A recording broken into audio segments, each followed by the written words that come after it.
जानते बालेश्वर सहर को अपराध मुक्त करने बालेश्वर पुलिस सदासर्वदा सक्रिय पदक्षेप मान रही एवं एसपी बालेश्वर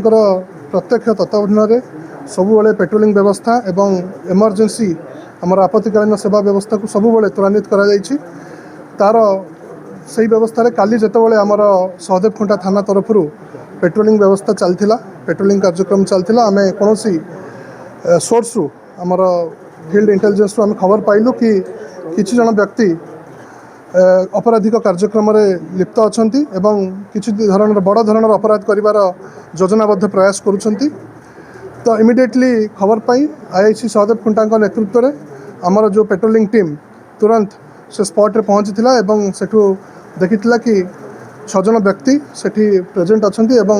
संदिग्ध भाव में से प्रेजेंट अच्छा सहित से कौन अपराधिक कार्यक्रम कर प्रयास करुँच तो जितेबले आम पुलिस टीम सेठी पहुँचला से गतिविधि और पारिपार्श्विक परिस्थिति देखी सेठी सर्च कराइला एवं सर्च करने समय से विभिन्न प्रकार संदिग्ध द्रव्य एवं अस्त्रशस्त्र सब मिलता परवर्ती मुहूर्त में जितेबले यहाँ इनक्वारी करागला एवं इन्वेस्टिगेशन आगू को बढ़ला जनापड़ा कि से एक्चुअली कौन अपराधिक कार्यक्रम कर गोटे बड़ योजनाबद्ध प्रयास करते